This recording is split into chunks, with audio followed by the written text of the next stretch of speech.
Hey everyone, and welcome to Slumber Reads. Tonight we have 2 hours of horror stories as per usual. I hope you all enjoy them. If you do, please be sure to drop a like rating. Let's see if we can reach 1,000 likes on this one. Dropping a like helps out so much. Subscribing if you are new is also very much appreciated, as I do post content just like this all of the time. A quick apology for this video going up a couple days late. Last weekend I went to a retro gaming convention. I recently picked up an original Xbox again, and it was one of my favorite consoles when I was a kid. I always really wanted the Buffy the Vampire Slayer game, but I just never got it. So I was at the retro gaming convention hunting for Buffy the Vampire Slayer. I ended up finding it, which is so exciting. I got it home and played it, and the game rocks, by the way. But a couple days later, I woke up and I was just so unbelievably sick. I don't know if I got sick from the convention. One could assume I probably did. But my migraine was so bad, I just could not record. So I took a couple days to rest. I feel a lot better now. I was so sick, I wasn't even playing Buffy while I was sick. I was just laid up in bed. It was awful. But I'm feeling a lot better now. Got the video done. I hope you all enjoy it. If you would like to leave a comment letting me know what your favorite old video game is, I would love to read through those comments. I love conversations about old video games, so let me know. Let me know what your favorite old game is. But yeah, sit back, do whatever it is that you do to relax. Enjoy the 2 hours of horror stories with no mid-roll ads. Except for the ad break after this intro, there will not be any more ad breaks after that one. And as always, I hope you all have a great night.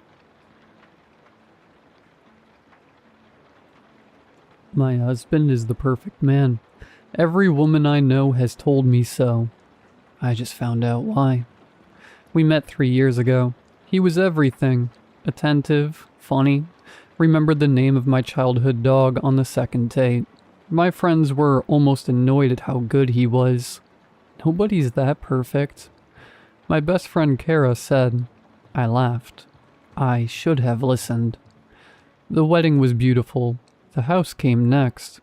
A Victorian fixer-upper in a small town 2 hours from the city.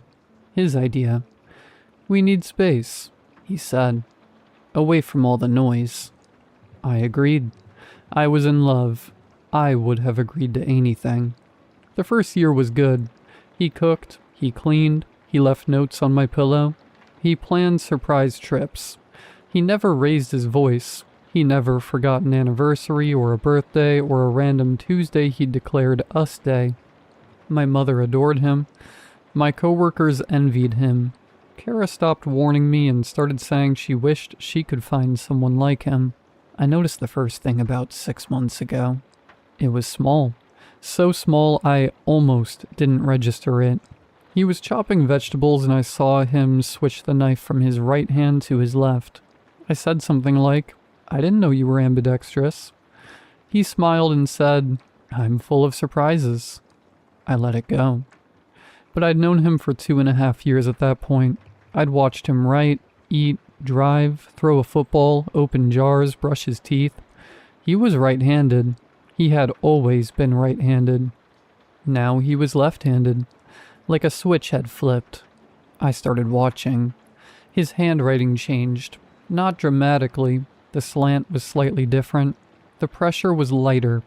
If you weren't looking for it, you'd never notice. I was looking.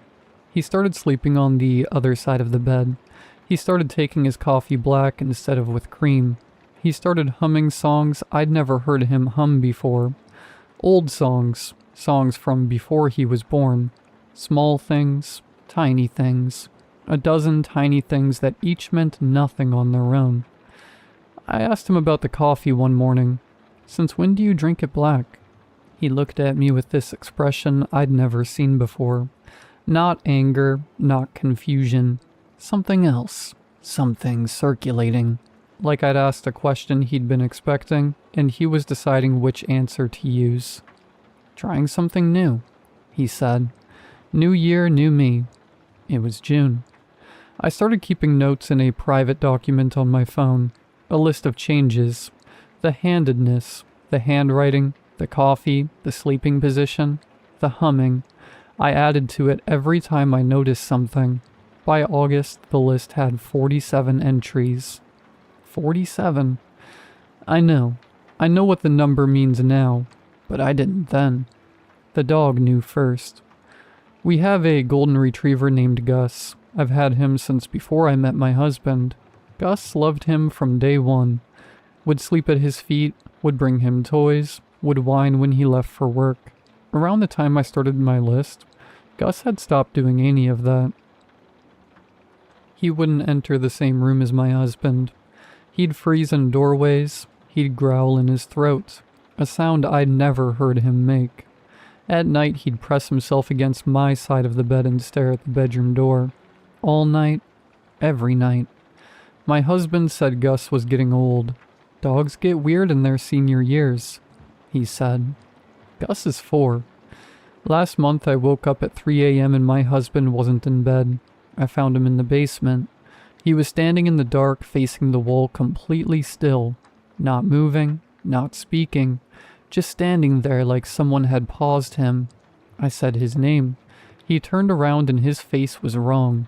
For just a second, less than a second, his features were slightly off. The eyes a little too far apart, the mouth a little too wide, like someone wearing a mask that had slipped. Then it was gone and he was my husband again. Smiling. Couldn't sleep? He said. Came down here to think. He kissed my forehead and went back to bed. I stood in the basement for 10 minutes after he left, trying to convince myself I'd imagined it, trying to unsee what I'd seen. I couldn't. That night I added entry 48 to my list.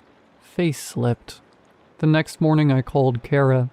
I hadn't talked to her in months. He'd slowly separated me from everyone. Not dramatically, not with rules or demands, just with suggestions. Kara's kind of negative, don't you think? Your mom stresses you out. Maybe we skip this visit. Your coworkers don't respect you. You should look for something remote. One thread at a time until I was alone in a Victorian house 2 hours from anyone I knew. Kara didn't answer. I tried my mom. No answer. I tried 3 other friends. Nothing. I checked my texts, my calls, my emails. I'd been reaching out. I had the sent messages to prove it. But nobody had responded in weeks. I checked my husband's phone while he was in the shower. I found a blocked numbers list. Kara, my mom, my dad, my brother, every friend I'd ever had. Every coworker I'd ever mentioned. Blocked. Not on my phone, on his. He'd been intercepting. He'd been responding to them as me, telling them I needed space, telling them I was going through something, telling them not to contact me. There were hundreds of messages, months of them. He'd been both of us. The perfect husband and the wife who was pushing everyone away, building a cage out of my own voice. I didn't confront him. I pretended everything was normal. I smiled at dinner. I kissed him goodnight. I waited until he was asleep and then I went to the basement. I don't know what made me look behind the water heater. Some instinct, some part of my brain that had been putting pieces together while the rest of me was playing wife. There was a door. Not a real door. A hole in the wall covered by a piece of drywall that had been cut to fit.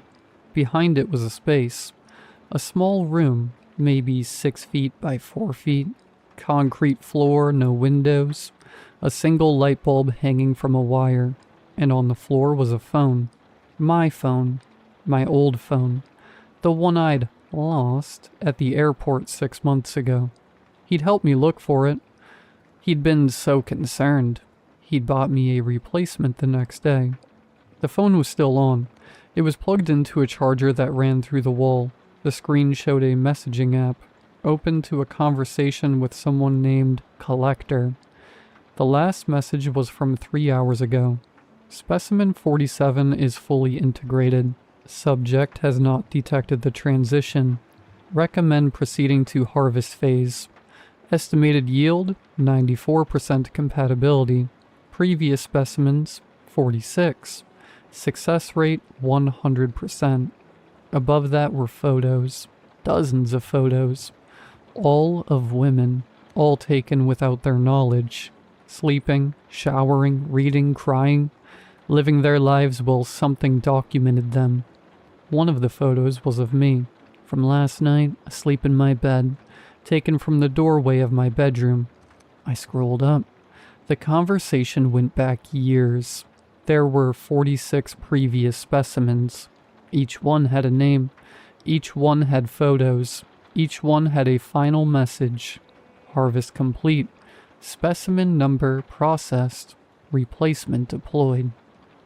I looked up the names. My hands were shaking so hard I could barely type. Every single one was a missing woman. Different states, different years, all unsolved. All last seen with a boyfriend or husband who was described by everyone as the perfect man. I heard footsteps above me. He was awake. I'm in the bathroom now. The door is locked. He's knocking, softly, patiently, the way he does everything. Babe, come out. Let's talk about this. His voice is exactly right. Exactly the voice I fell in love with. Warm, concerned, loving. But I can hear something underneath it now. Something I never noticed before. A second voice. Quieter behind the first one. Like two people speaking at the same time, but one of them is farther away. Babe, I'm not going to hurt you. You know me. You know I'd never hurt you. The door handle is turning. Slowly. The lock is holding, but I don't know for how long. I'm posting this because I need someone to know.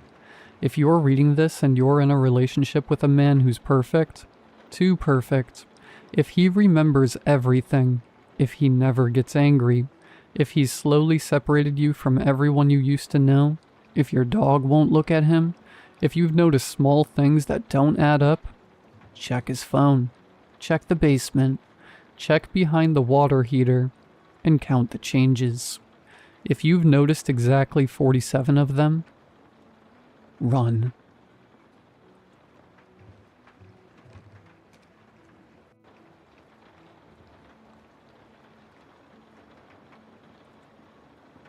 Muffled voices bleed up through the floor. I can't make out the words from here, but I don't think they're actually speaking. It's just sound. I can imagine my family sitting in a circle, blank-faced, the sounds of laughter and nonsensical speech flowing from their mouths. Their jaws wrenched open wide. My family isn't real anymore. I don't know when it happened. Maybe today, maybe a year ago, but they aren't in there anymore. The bathroom is dark except for a candle on the counter. My skin barely registers the lukewarm bath water I'm soaking in. I still feel dirty, like my not family is sticking to me. I rise from the tub, careful to not make a sound. Towel off and press my ear against the floor. The things that replaced my family try to keep up appearances, but whenever I've been out of the room for long enough, their voices begin to slur and jumble together. That's what I hear now. Incoherent noise. It still sends chills down my spine, listening to their idle voices chatter on like this. They overlap one another, laughter interjecting at random. As bad as it is hearing this, their behavior when I am around is 1,000 times worse.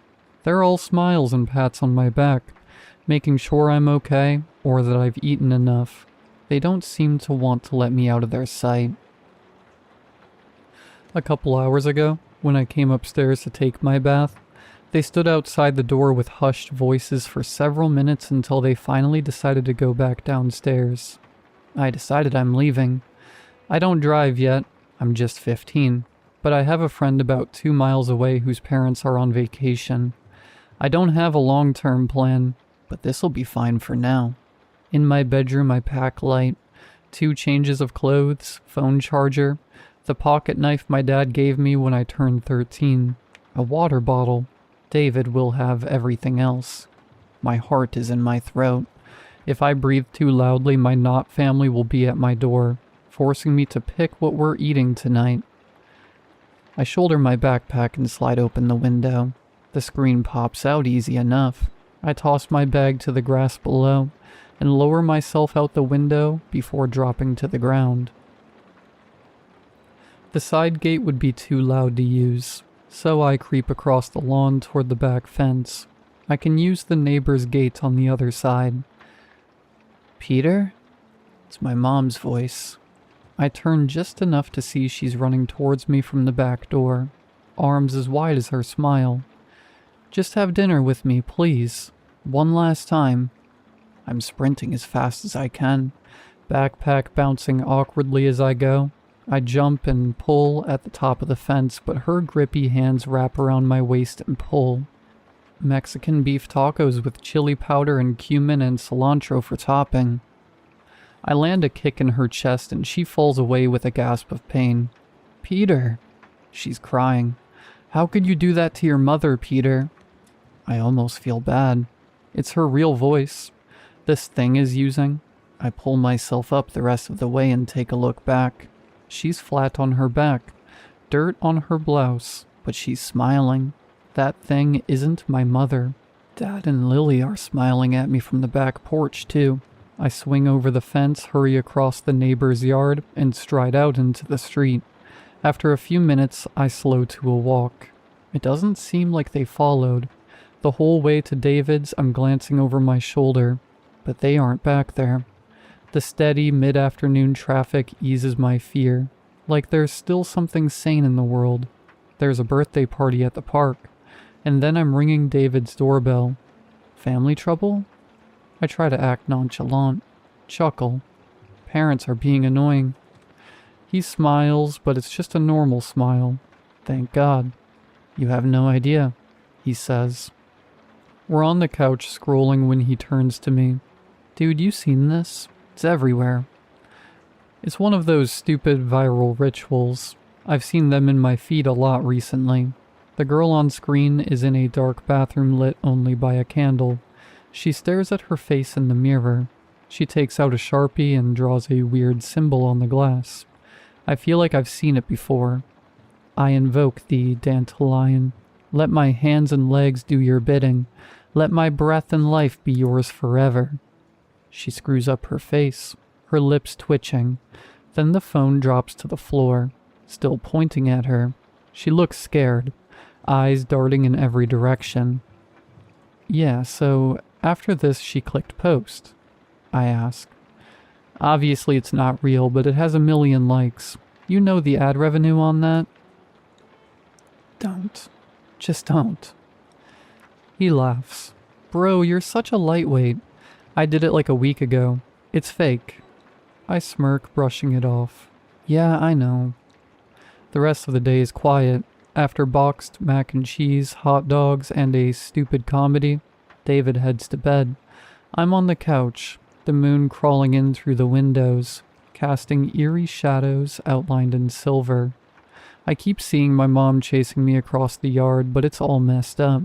There's blood smeared across her face. I'm not sleeping tonight, so I scroll. My For You page is full of this ritual crap. I try to scroll past it all, but it's video after video, symbol after symbol. One comment stands out. Don't do this. My family is hunting me down now. I close the app and get up to go to the bathroom. I splash my face with water. I almost don't recognize myself in the mirror. Then I see the symbol scrawled in Sharpie before me. I'd forgotten I'd done it. David whispers from his bedroom door down the hall. I startle and lock eyes with him. A slash of moonlight separates him from the shadows. You killed your family too, didn't you? No, I didn't. They were after me. I thought my parents were too. That's why you came here, right? It wasn't until mine were dead that I remembered doing the ritual. He nods towards the bathroom. When did you do it? I shove out into the hall and sprint out into the living room, not wanting him behind my back for a second. My knife is in my bag somewhere. I know it. I'm digging and digging.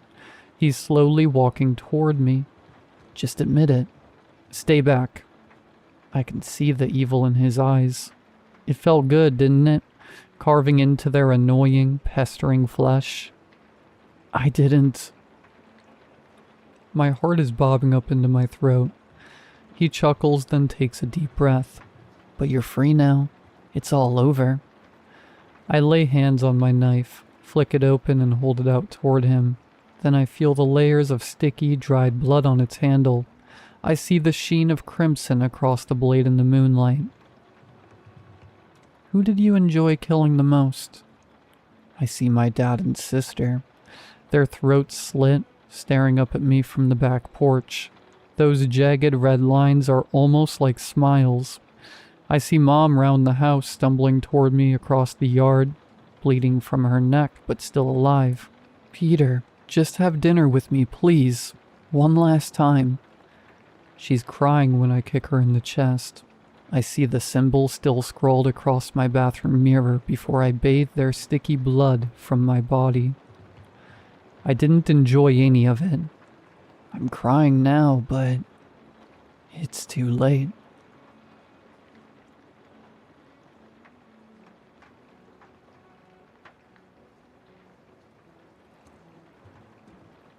Today was my last day of 8th grade.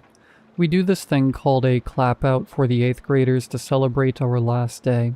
The 6th and 7th graders lined up in the halls and clap and throw confetti and spray silly string at us as we leave. It was pretty cool. Middle school wasn't easy, but on my very last time leaving, I felt like I was part of the group. In the parking lot, people high-fived me and asked me to sign their yearbooks. I had a really good day. The parking lot eventually emptied out. Other people had pool parties and barbecues to go to.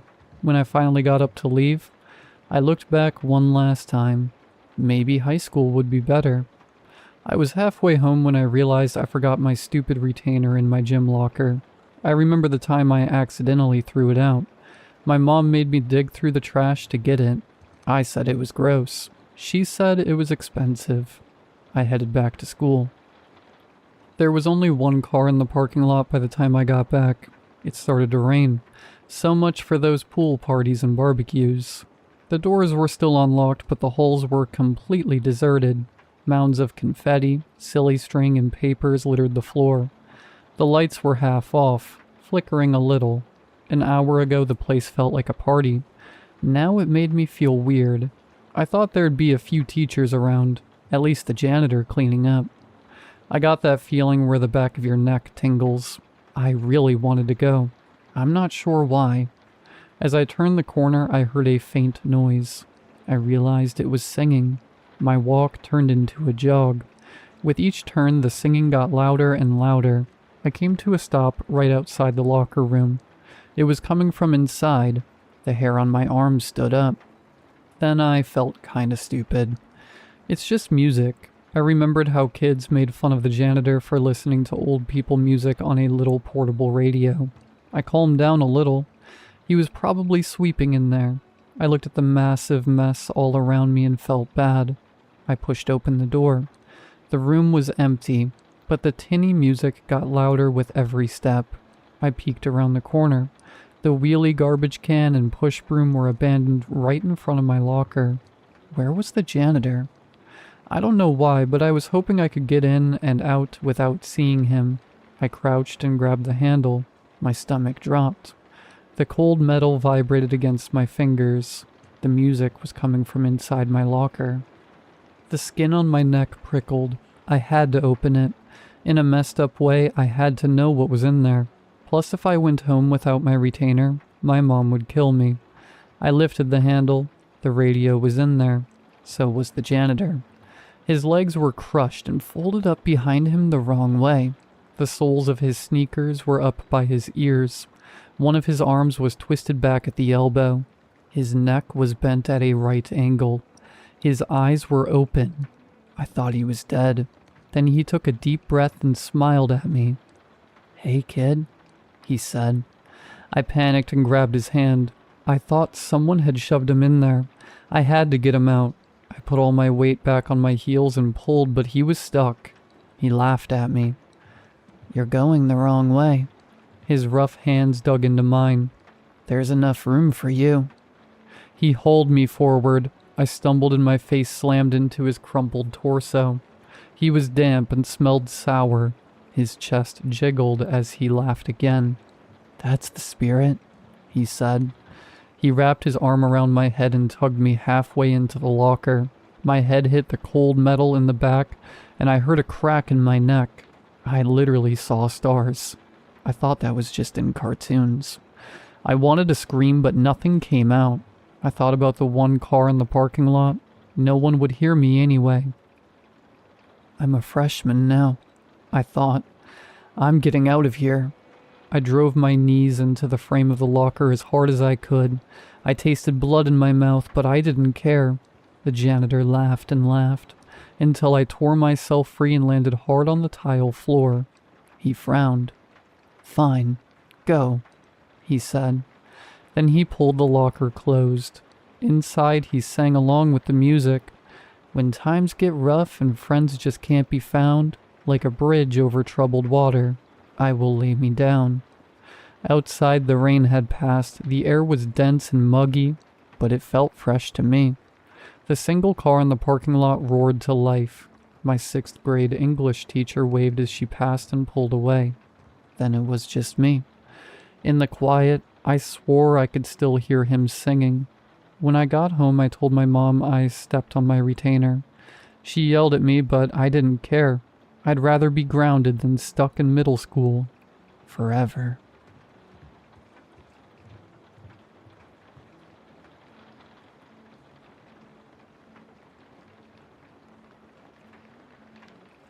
I'm writing this because all of the shrinks I've visited think I'm delusional. They believe something happened to me, but I dissociated the entire event and instead imagined this place. I didn't. Nothing I felt or experienced was imaginary. I don't know how I caught its eye, or if it will come back for me, and I live in fear of that simple thought every day. So here I am, writing this down to warn others, to tell them of the nightmare I experienced. Though honestly, I don't think this is really a warning, so much as it is a victim statement. On my 21st birthday, I disappeared for 3.5 years. I only know this because I've been told nearly 1,000 times. I've been poked and prodded with so many needles that I've made voodoo dolls jealous. No one understood what happened to me. Hell, I don't understand what happened, but I know it was real. It was around 3 in the afternoon. I was excited to finally be able to drink at the bar with my friends. They had always teased me because I was the youngest, and the de facto designated driver because of it. But tonight it was my turn to get so drunk I wouldn't remember where I put my feet. It never came. I was going to stop by my best friend's place before we headed out. He lived just a few blocks away, so I figured I'd walk over. And when the time came, he'd be the designated driver for the evening. As I rounded the corner to his street, things changed. The world around me seemed like it was made of liquid. The air felt oppressively thick, and I had trouble finding my breath. I choked and gasped, clawing for air as everything around me seemed to shimmer and undulate. It was suddenly like I was swimming. Air seemed to vacate the space I was in quickly, and I felt the world darkening around me. Nausea gripped my gut to the point that I had fallen to my knees, gripping my stomach as the world spun. Then, everything blacked out. When I came to, I was somewhere else. It was a room. Everything looked like it was made from polished steel. There was no door, no windows, and nothing to indicate what time it was. There was just a single metal bench on the far end of the room, long enough to fit 3 people. As I explored and tried to get a sense of my surroundings, another overwhelming wave of nausea gripped me. The world spun as I clung desperately to consciousness, only to see one of the walls open and a pair of human-looking figures step into the room. I didn't see them fully, though. The world faded with my consciousness. The next time I woke, I was in a lying position. My head was throbbing, and there was some intense light burning into my eyes. I couldn't reach for my forehead, though. My hands had been secured to whatever I was on. I panicked. Desperately, began to thrash and pull at my restraints, but I couldn't move. I wanted to cry out. but something was covering my mouth. "Relax," a voice said from somewhere I couldn't see. "We understand there may be some confusion, but that is part of the experiment." I struggled against the bonds, cries for help muffled by whatever was over my face.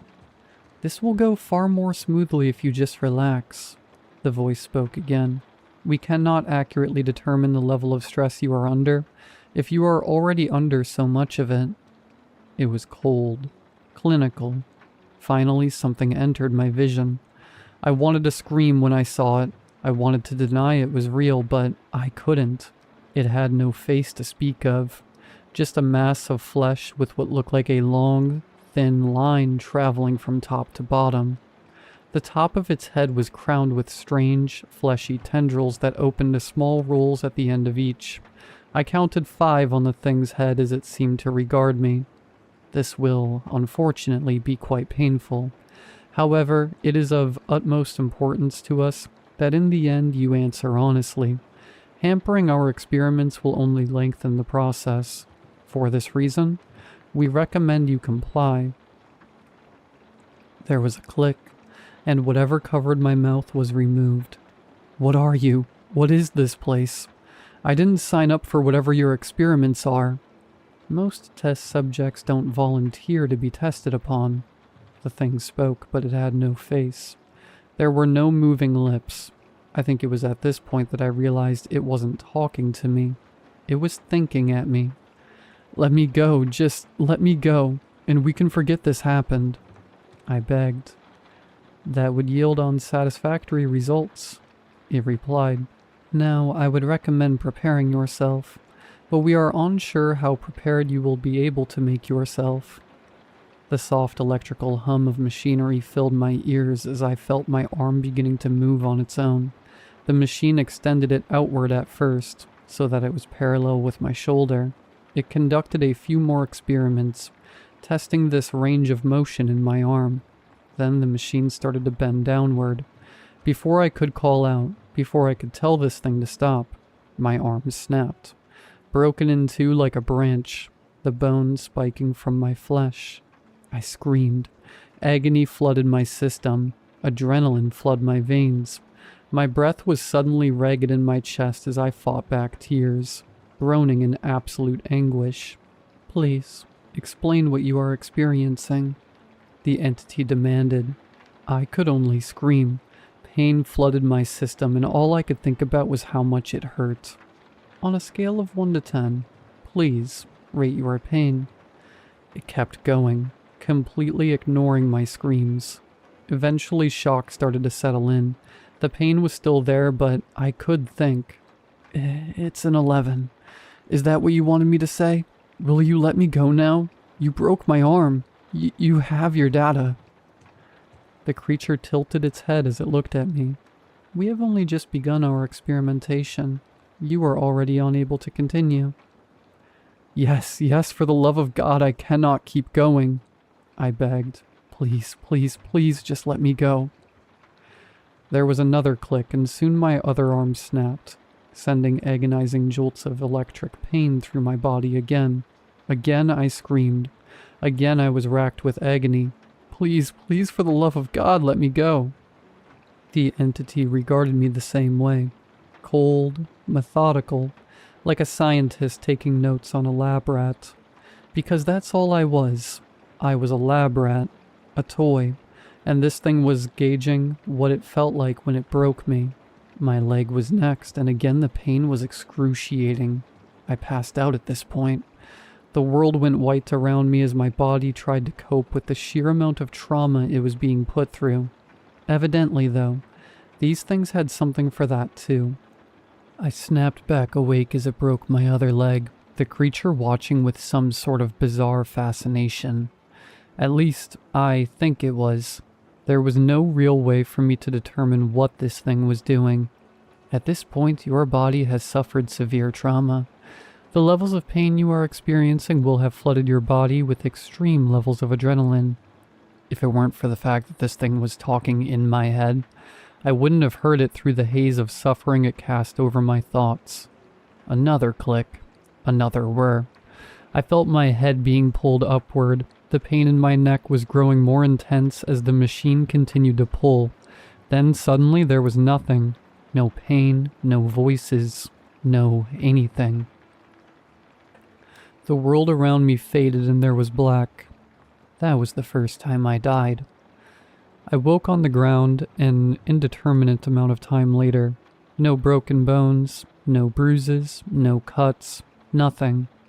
It was as if the brutal agony I had just gone through never existed. The problem with that mindset, with those thoughts, was that it did happen. I remembered every second of it vividly. Getting over the shock of things, I decided to get my bearings. I was in another room.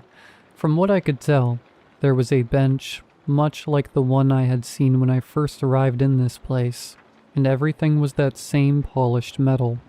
There were no signs of anything else, just the bench, what looked like a sink, and that was essentially it. So I moved to the bench, sat down, and waited. All I had were my thoughts, and those weren't doing me much good at the moment. Outwardly, I seemed calm enough, but inside I was panicking. None of this made any sense. Where was I? How did I get here? Didn't I just literally have my head ripped off my shoulders? I didn't have much time to think. I was hit by another wave of that crippling nausea. I tried to fight it, to maintain my consciousness, but eventually I was still overtaken. When I woke, I was on some sort of fleshy mass, and as my vision focused, my stomach rolled. The entire room looked like it was made of living flesh. The walls undulated and pulsed with an unseen energy. The ground was soft and a little difficult to move across. There was a smell in the air, clean and chemical, but underneath it, there was another odor, one I couldn't quite place. I wasn't restrained this time, but I almost wish I was. The place I was in was unlike anything I had ever seen before, and that only made me want to run. "Do not be so frightened," I heard a clinical voice call out. "Your last test went smoothly enough, so we are going to continue experimentation. Please, be prepared to give us a thorough explanation of what you are feeling." "I'm feeling terrified is what I'm feeling. You guys killed me. You ripped my head off. You broke my arms and legs. Now you've got me here. Let me go." "When the experiments are finished, you will be free to leave," the voice patiently responded. "Remember, compliance drives progress. The more information you give us, the less you will have to endure." They killed me again that night. I was mauled by some sort of ravenous dog-like creature. All the while, they continued to ask me to rate my pain, to explain exactly what I was feeling. All in all, they killed me 1,278 times. Every morning I'd wake up alive, no damage, but the scars on my mind remained. I was shot, stabbed, poisoned, starved, infected, drowned, burned, and brutalized. Each time it only took a day for me to die. Anything that slowly killed me would be accelerated as they tried to gather more data. Sometimes my death was quick, and those were the ones I learned to appreciate. Other times, though, it dragged on for what felt like an eternity of pure and utter pain. I learned a lot about life, religion, the soul, and all of that superstitious BS. You want to know what happens when you die? Where you go? The answer is terrible. It's not just a ceasing of existence like the atheists believe, but there's also no paradise or pit. It's nothing. I don't mean that in a nihilistic sense. I mean it literally. It's blackness. There's no smells, no sound, nothing to feel or taste. It's just a vast emptiness. The horrifying part, though? You're aware, you're present, just a consciousness in utter nothingness, floating through the void. The worst death? The worst thing I ever experienced in my time being killed daily? Drowning. The whole time your body is screaming at you, telling you are dying, begging you to find air so it can reset itself and keep you moving, but it can't. So you start to get this, pins and needles feeling all over your body. Your ears start to ring and then everything starts to go dark. Then you're in the void. Dead. Sometimes it felt like they let me stay dead for longer, but in the end I'd always wake up in the same place. Cool, metal room with nothing but a bench and a sink in it. Nothing changed about their demeanor. They simply continued to ask questions, and if my death was quick, they'd inquire about what I felt when they brought me back. Ask me questions about my mindset, to rate my pain. The same things over and over. I eventually became numb to dying. I'd wake up, knowing that the day held another way for me to be annihilated. The creatures would gas me, take me into one of their experimentation rooms and kill me. For 3.5 years, they killed me. Then, one day I was brought into one of the test chambers. The entity was already in there. I wasn't restrained or gassed, just brought before it. I wanted to lunge at it, to make it experience a modicum of the death I had tasted at its hands, but something was preventing it, like my mind wasn't going to let me move against it. After this, testing will have concluded. We've gathered all of the information we need from you. It thawed at me. My heart skipped a beat, and for the first time since my arrival, I felt the bitter taste of hope in my mouth again. You mean you're going to let me go? You will be released when testing is concluded. We had promised this when testing began. I couldn't believe it. All right then, let's get this over with. The entity said nothing else. It turned to me. It wore no clothes. Its body was this mixed hue of light purples and pinks, almost like bruised flesh. Its skin wrinkled in strange places and its arms were too long. They nearly touched the ground. Its knees bent in the opposite direction, but that didn't seem to slow it as it bent and moved forward at an alarming speed. I felt it place a hand on my shoulder, felt the familiar agony of a vice-like grip lifting me into the air to meet its face. I had seen what was hidden behind that slit in the head once. I never wanted to again. One of the tendrils on its head moved into my view, and I watched as a long, bone-colored needle slid from the hole in it. I slit my throat with that needle, and I bled out on the ground in front of it. My last thought hearing, "Thank you for your cooperation." I woke on the ground the same place I had disappeared, the corner of the street near my buddy's house. I didn't know how long I'd been gone at this point, or how many times I had died, only that it was over. The relief I felt was overwhelming. I couldn't believe I was free. I laid there in the road staring at the sky and not a chrome ceiling. For the first time since I had been taken, I began to weep. I was so overwhelmed with everything that had happened that I just broke down and sobbed in the middle of the road. I don't know how long I cried for, but God, it was cathartic. I did eventually head over to my friend's house, and I scared the crap out of him. That was when I had found out I was gone for 3 years. That no one knew what happened to me. I tried to explain what had happened, but as I did I realized how crazy it sounded. Yeah man, I was coming to your place so we could go get smashed, and I was abducted by some alien thing that killed me every day for the 3.5 years I was gone. Doesn't exactly come off as something a sane person would tell anyone. The police were contacted. My parents were contacted. The news showed up. I was a local celebrity for a while. No one believed me about the alien, though. If that's even what it was. Maybe it was a demon. Maybe it was something else entirely. All I know is that it was able to kill me and bring me back completely unharmed. Eventually, it was suggested I talk to a psychiatrist. Everyone believes something happened to me, that I was kidnapped and taken somewhere, maybe feed copious amounts of psychoactive drugs, so that I'd think it was all aliens and dying. But when I explained what happened to the shrink, when I went into graphic detail about dying in so many different ways, I could see the concern on the doc's face. They tried all sorts of therapies, tried to get me to open up about what happened, but every time the story was the same. I was abducted, and some weird alien thing killed me, over and over again. They couldn't get the breakthrough they were hoping for. So I was tested, medically. Doctors wanted to know if I had been dosed with psychotropic medicines, or some such BS. No one could accept my story. I still don't think anyone believes me, and I don't blame them. I mean, if I had been told by someone they had been killed over 1,000 times in over 1,000 different ways, I don't think I'd believe them either. I don't know what it was that they were trying to determine, or why it involved killing one person, but I know that it was a nightmare. I'm terrified of heat mirages at this point. I don't know if these things are done with me, or if they're just luring me into a false sense of security.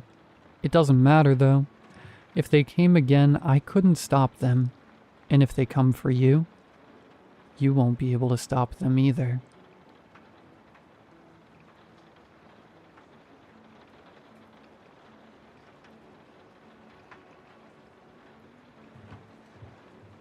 Those who celebrate Father's Day usually have a fun story or two to share about a bonding moment. I've been meaning to write here for some time, but needed to get into the new rhythm with my family. A lot has happened these past few weeks, but I'll never be able to see my father in the same light again. My family and I have been pretty insular from the outside world as far back as one could expect. My great-grandfather moved our family to the outskirts of nowhere, Wisconsin, to live out the family business of trapping and hunting. We've stayed in the same remote area ever since. It wasn't much, but it gave us enough food and income to sustain ourselves. Folks around here don't trust much of the world outside the great woods, and have come to trust our neighbors instead. You'd think in such a remote part of the world, you'd be pretty close with your family. Well, you'd be wrong. All my life, my father went out into the woods surrounding our pasture hunting for game. It didn't matter what he'd be after. Deer, elk, pheasant, even black bear. Any excess meat or hide we'd sell to local markets, or trade with neighbors. Despite this, hunting kept my father away for most of my life. He missed every important period of my life. My mother gave birth alone in the hospital while he hunted in the woods with my older brother, Rhett. He wasn't there for my first steps, never helped me with schoolwork, Little League baseball games, a no-show. He didn't even bother coming to my graduation earlier this year. The only semblance of father-son dynamic was he'd come home each night and give me a hug. No words, just a 10-second embrace and, occasionally, a kiss on the forehead. He'd always smell weird, like old grass, dirt, and body odor. I could see the lifeless, ragged look in his eyes from a long day. His absence would be worth it if he actually knew how to hunt. Despite how long the family has been in the hunting game, I've never seen him bring home a single prize. No deer, no elk, not even small game like rabbits or squirrels. Was he just messing around in there? I knew he was in those woods because I would hear his rifle constantly. Even in the dead of night, I'd hear the piercing roars of his Winchester 94 off in the distance once every few hours. I used to think he must have seen something in those if he fired off a few times every 7 or 8 hours or so. Dad and my older brother Rhett never took me on their hunting trips. They always told me I wasn't ready, despite practicing with a rifle since I was strong enough to hold one as a 6-year-old. I was good too. The purposeful distance never helped them. Thankfully, Rhett was a much better hunter than Dad. Most days, Dad and Rhett would venture into the woods together like clockwork, but it would never be Dad to make the kill. Rhett always brought in the big game, and supported us financially. In the evenings, I'd help Rhett out with skinning, processing, and packaging the meat. Rhett and his wife, Jess, recently moved back into our home. Rhett was 30, and was preparing to be a dad of his own. Jess was in her 3rd trimester, and while Rhett was working his butt off to be a provider, our dad was always out in those woods, wasting the days away from his family. Rhett and Dad often took shifts so that one might have an opportunity to rest. It was difficult to not be resentful, even with his occasional evening hugs. Those don't make up for lost time. I recall one night when I was 16, talking to Rhett about Dad's disappearance. We didn't talk too much about our feelings. But what's an older sibling meant for if nothing else? Rhett, I mumbled. Why does Dad not want to be around me? I recall Rhett pausing his hands, looking down pensively at the young elk hide he'd been cleaning since noon. He does want to be around. Dad does love us. He really does. He just... Rhett exhaled sharply. It's not my place to say. Not yet. Just know he is doing everything he can for us. For you. He and I both do. You'll understand when you're older. Rhett hugged me close once he saw how watery my eyes were from frustration. I didn't know at the time, but Rhett was right. Even if he seemed non-existent, he was out there doing the best he could. I know they say it's the thought that counts, but it would have been nice to be near him growing up. Everything changed about a month ago when I turned 18. I had just graduated high school and was still considering what to do with my life.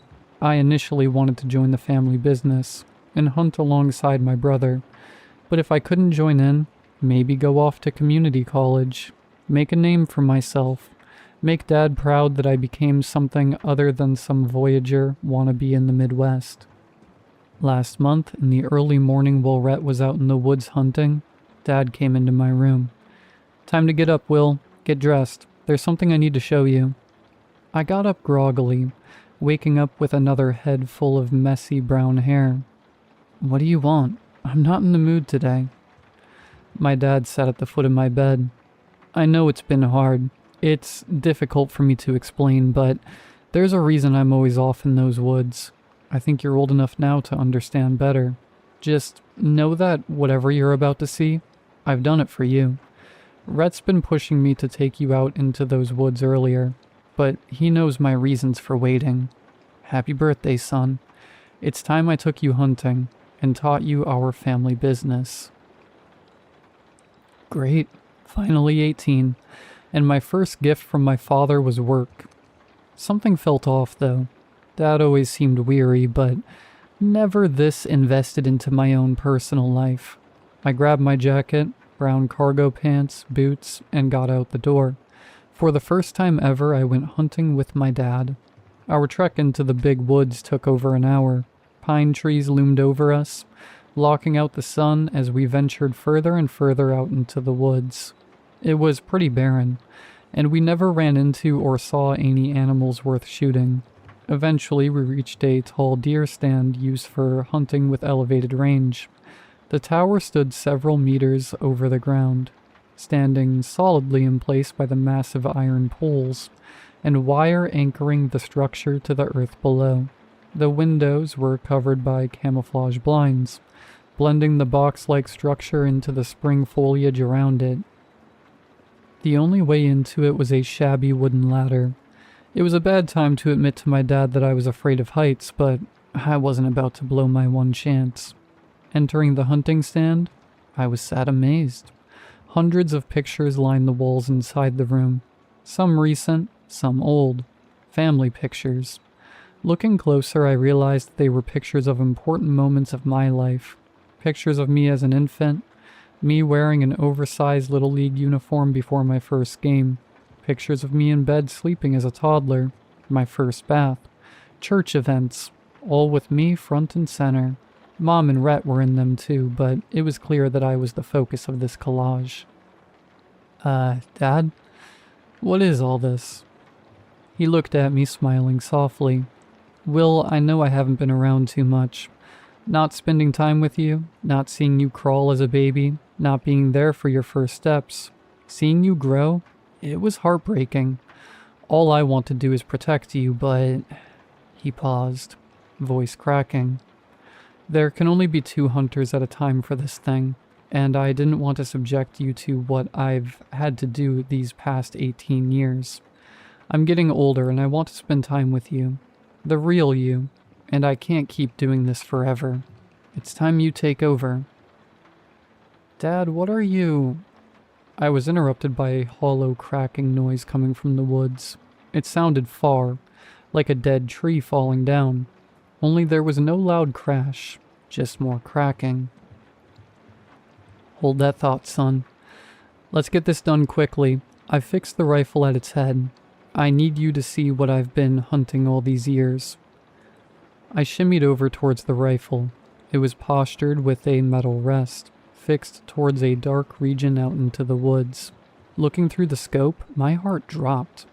Far off into the woods was a gangly figure, splayed out across the forest floor. A body without a head. Its old-timey clothes made it stand out like a sore thumb in these woods.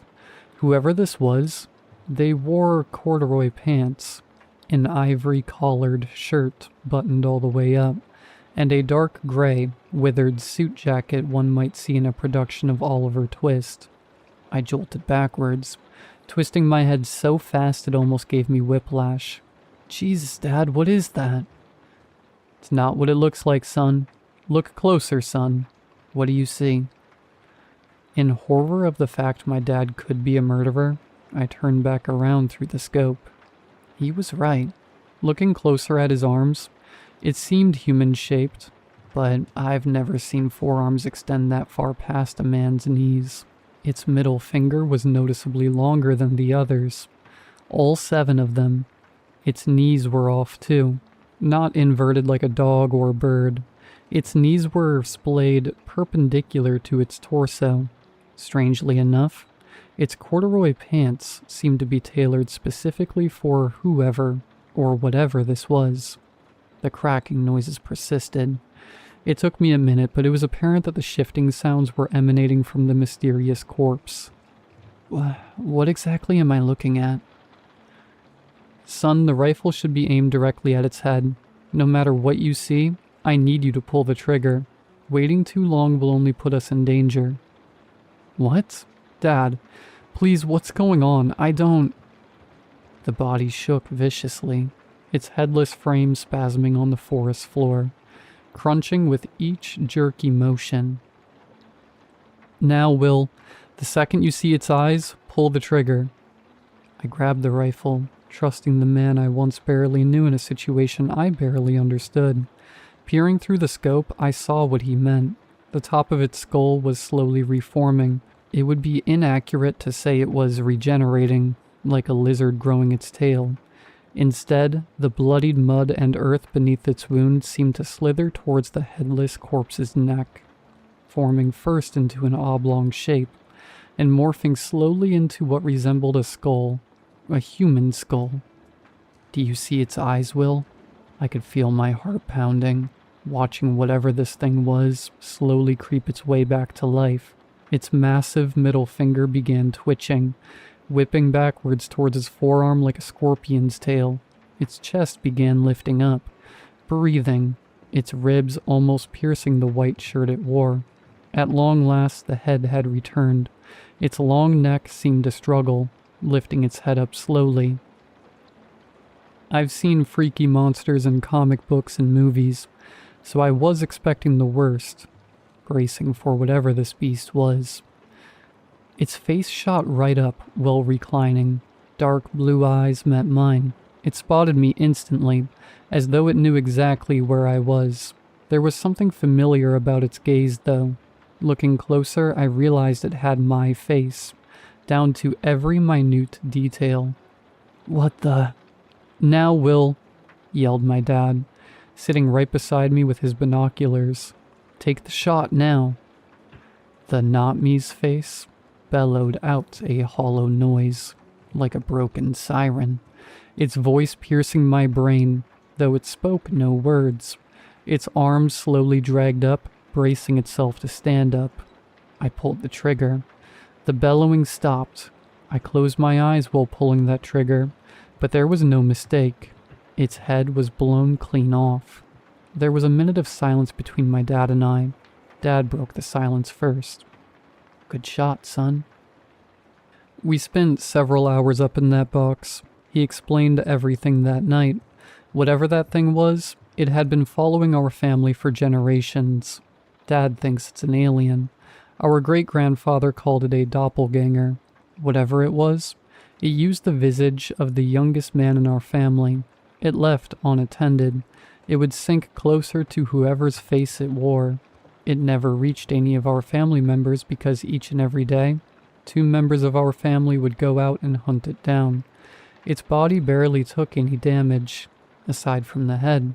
It took time to regenerate, but would always regenerate. This is what my father had been hunting all these years. Hunting the not me for the entire course of my life.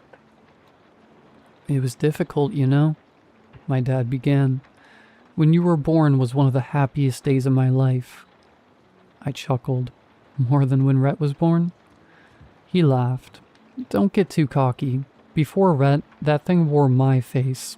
Imagine trying to kill yourself over and over again. Thankfully, my father, your granddaddy, took most of that burden. When Rhett came into our lives, that beast changed. I don't know where its clothes come from, but its face always shifts into the youngest. It expects you to protect it, or at least neglect from attacking it. I don't know what it wants with us. All I know is that now it's after you. I turned back towards the body of the beast. Its body lay motionless, but I could see its splattered blood from across the trees slowly slither back toward the ground, in the direction of its husk. When you were born, Dad continued, it took your face, your infant face. I came out here each night, taking that thing down over and over again. Seeing your chubby infant face through that scope was like hell. Pulling the trigger was worse. I cried every day, knowing that it was like killing my son over and over again. That's why I have your pictures around constantly, to know what I'm really protecting, and to remind myself of the fantastic life you have. I may not be around much, but I'm proud of the man you've become. The beast out there is hollow, lifeless. It just imitates you, but it could never be you. I couldn't live with myself if that thing ever took you out of our lives. Or worse, tried to take the life you have for itself. I regret the time I spent not being near you, but it was worth it to preserve the man you've become, and the son I love so, so much. I hope you can forgive me. Of course I forgave him. I mean, the poor guy has been killing forest demons for decades now. Who wouldn't feel bad for the guy? We both spent several minutes tearing up, sharing our feelings while splitting a pack of Coors Banquet. He shared his excitement to start golfing as a pastime. He also shared his concerns for the future. Back when I was young, the beast would grow its head back once every 2 days or so. Nowadays, it's at least 3 times a day. It grows faster based on how old the person it personifies is.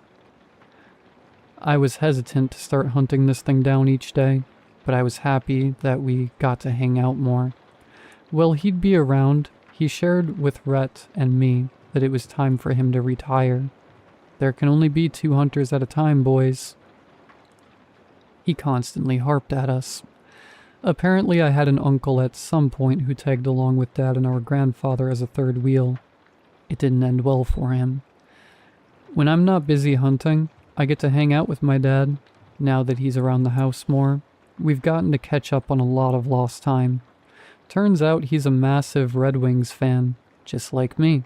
We even got tickets to a few of their games for next year. It was confirmed that while Dad enjoys his retirement, Rhett would take over as the main hunter for the beast in the woods, while I took over Rhett's job as the primary provider for the family's hunting business. Rhett went into those woods 3 times a day, just like Dad. It's been somewhat of a seamless process, albeit unnerving, knowing my brother was blowing my brains out across the forest floor each day.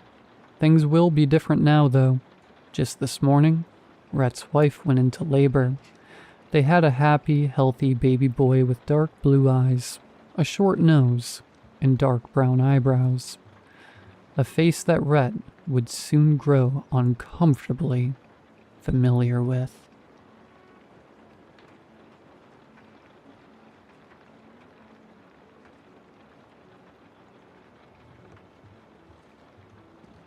The lake on my brother's property has no bottom. Me and my brother live on 25 acres out in the middle of nowhere. He inherited it when our dad passed. Our mom and stepdad had already died a few years back, so it's just the 2 of us.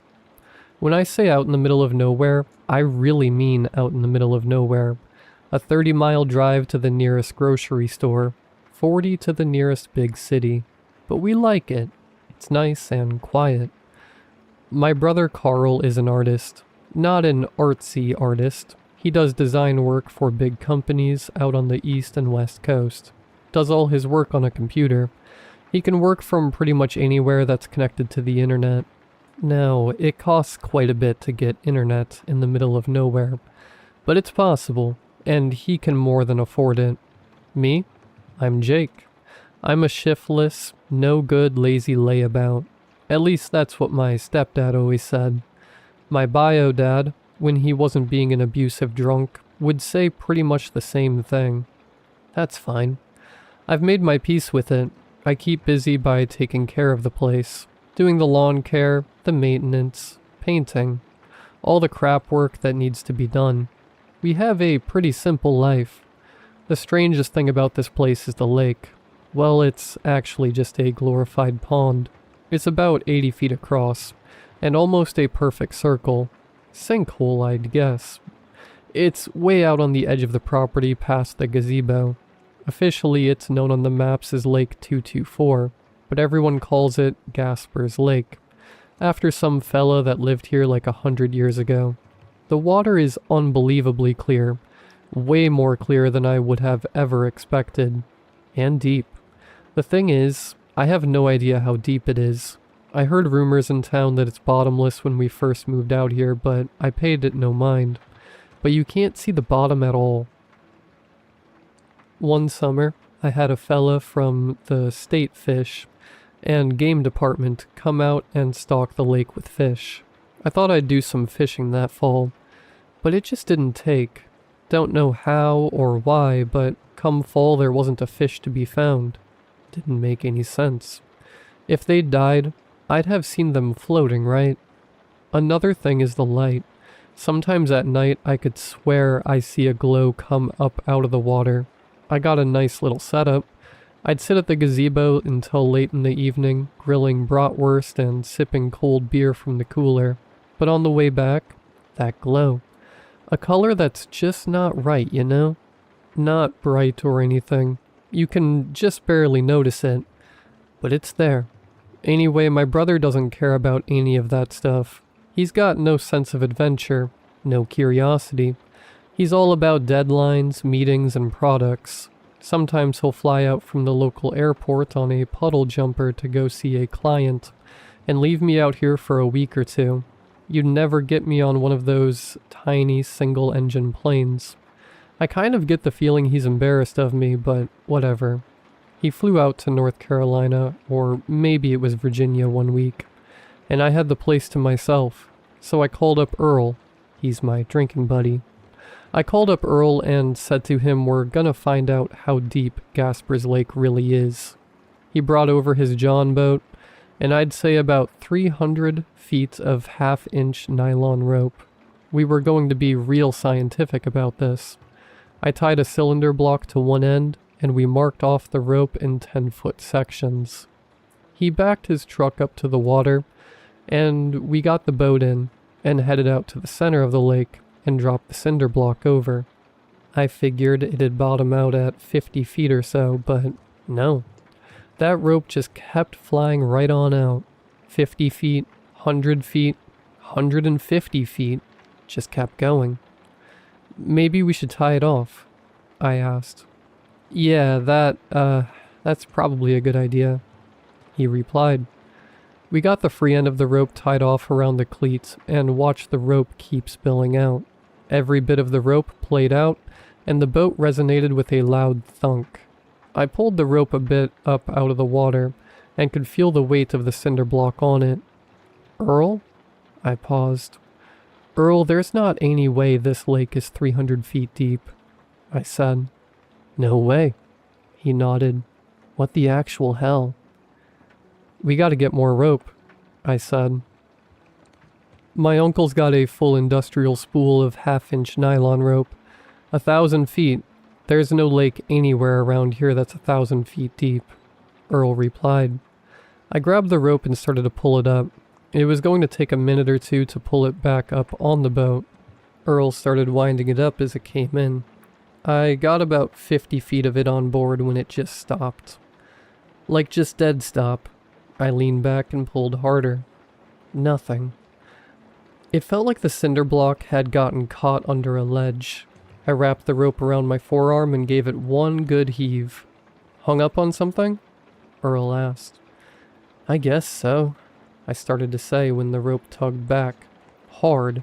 Threw both me and Earl off balance enough the boat flipped over. The water went over my head and I sputtered. Righted myself and broke the surface. Earl came up right beside me and got out a loud, "God dang it." We struggled to get the boat set right, but we got it. That's when I noticed the cleat had snapped right off. Rope and all had gone down into the lake. So, 3 days later, me and Earl were back again. We spent all afternoon setting it up. Got an electric motor to pull the rope back up and a pulley system at the end of a boom winch. It almost looked professional, bolted there in the back of his truck. Almost. Earl grinned and smacked our jerry-rigged setup on the side. I always knew those machine shop classes I took would come in handy. He backed up the truck and swung the winch over the water. It extended out about 10 feet. I tied off another cinder block, no shortage of those around here, and tossed it in. We watched the rope run and run, the spool spinning freely. We had it set up so it would spin in one direction but not the other, so we could winch it back up. The rope spooled out faster and faster. 200 feet, 300. It's still going, Earl said, incredulity in his voice. 400. No way, I said. Earl stopped grinning around 600. By 800, neither of us were talking anymore. The spool kept spinning all the way to the end. 4 minutes after I tossed the brick in, it ran out with another loud thunk. Hard enough the truck rocked backwards a bit. Jesus, Jake. What in the actual hell is going on here? That's 1,000 feet of rope. I have no earthly clue, buddy. There's no way it's 1,000 feet deep. I ain't got no more rope. Like, I guess I could order some, Earl said, but was interrupted by a loud groaning coming from the winch. Something was pulling on the rope. I could hear the strain of the fibers. The truck was practically vibrating. Then the front end of the truck started to rise up a hair. Jake, it's gonna take my truck, Earl yelled as he ran over and hopped in. He started the engine and began to pull away when all of a sudden all the tension let out of the line. I went over to the winch and turned it on and the rope began to wind onto the spool. It took a lot longer to pull it all up than I thought it would. But then I saw and smelled the cinder block.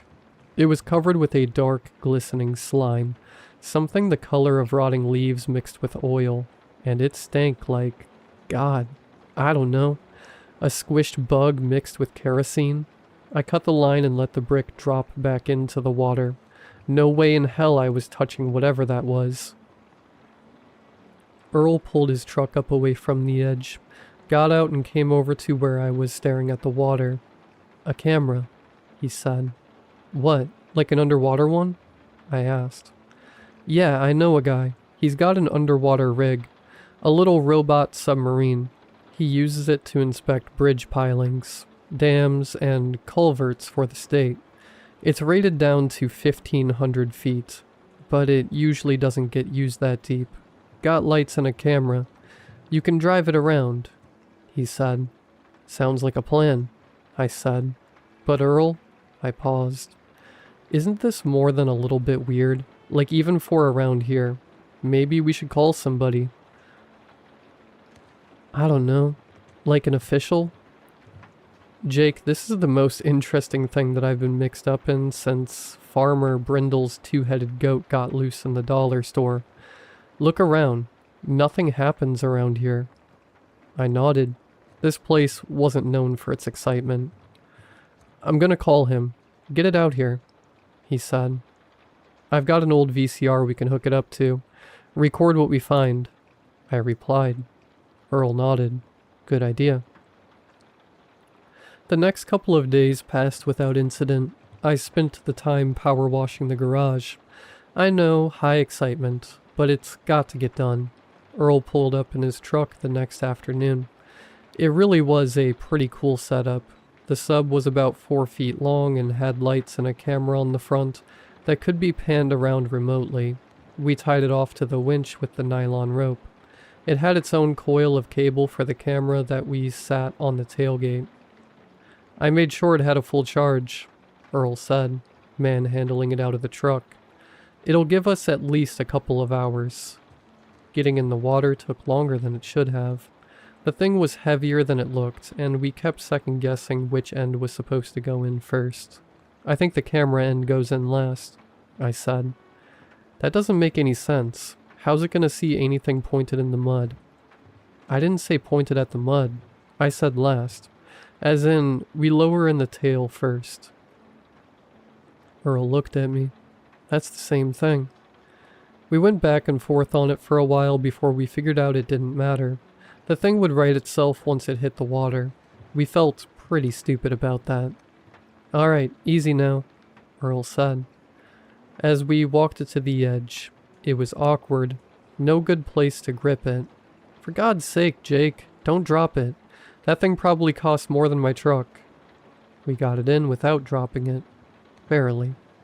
Earl picked up the controller, and we watched it bob there for a second, listening a little to one side, and then it straightened out and sat there humming quietly. Okay, Earl said. Down we go. 300 feet down, it was dark enough that we snapped on the lights fully bright. All it showed was the rough stone on the side of the sinkhole. The water was still crystal clear. Around 400 feet, the walls changed. I almost missed it. Earl, hold up. Can you back up a little? He reversed the sub and we both leaned in toward the monitor. The rough pitted limestone we'd been watching for the last 10 minutes had stopped. What replaced it was dark and smooth, almost glassy. I looked at Earl, he looked at me. We both looked at the monitor. That ain't natural, I said. No, he said, just that. We stayed there a minute, both of us staring at the screen. The sub's lights caught the dark surface and threw back a dull reflection. Whatever it was, it went down as far as we could see. Earl's hand was still on the controller. You want me to keep going? He asked. I should have said no. Yeah, I said. Keep going. At 800 feet, the walls just disappeared. The sub drifted out into the open water, and I realized I'd been holding my breath. The sinkhole had been feeding into something else the whole time. A cavern. The sub's lights didn't reach the far walls, didn't reach the bottom. Just open black water in every direction, and the hole we'd come through sitting in the ceiling like a drain in reverse. Earl? I said. Yeah, he said. Neither of us said anything for a minute. The sub just hung there in the dark, lights cutting maybe 30 feet in any direction and then nothing. God, Earl said quietly. I wish I'd brought some beer. I laughed. Couldn't help it. Then stopped. Keep going down? I asked.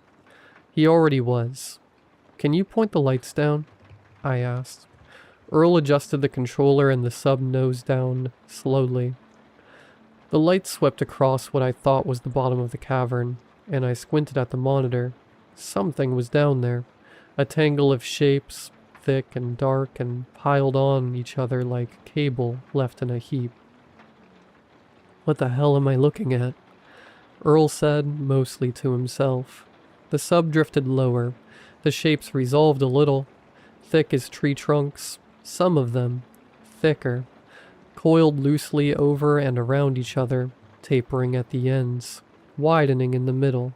Some of them were moving, drifting, kind of like seaweed. Earl? I see it. One of the big ones began to uncoil. It peeled away from the mass, and as it moved, it revealed a surface beneath it, dark and rounded and covered in a texture I couldn't make sense of at first. It was dark and bumpy like an old avocado. I was still trying to figure out what I was looking at when it split open down the middle. It was an eye. Had to be 20 feet across. The iris was the color of old bronze, and the pupil was shaped like a triangle, and it was looking up at the sub. My stomach dropped straight out of me. Then the rest of them started moving. All of it. The whole mass coming apart into individual shapes. Eyes on every surface. Opening. Mouths, too. Rows of teeth catching the light, opening and closing on nothing. The cables, the arms, whatever they were, filled the cavern below us. The monitor went dark. "Earl, we have to get out of here," I screamed, but Earl seemed frozen. I grabbed Earl's arm. He was still staring at the monitor. "Earl, we have to go right now."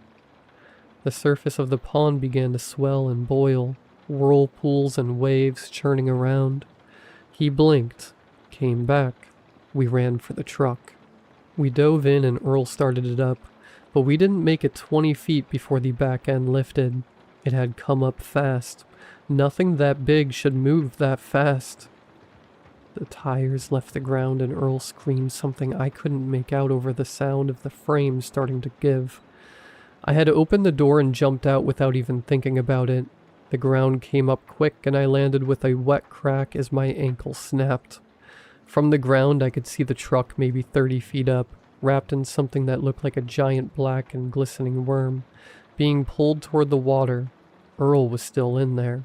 I know because I could hear him screaming. Then the roof caved in to the sound of shattering glass and metal forced beyond its limit. And then I couldn't hear him anymore, as the truck sank beneath the water. The VCR had landed a few feet away. I don't even remember Earl throwing it. I told the paramedics I fell off a ladder. Anyway, now I don't know what to do. My brother's due back in 2 days and the sheriff keeps coming around asking about Earl. The state inspection fellow wants his submarine back, and I don't know what to tell him. All I got is this busted leg and a video we took, and I'm not sure who I need to show it to. I think I'm going to call the governor, maybe the press. Should I call the FBI? What should I do?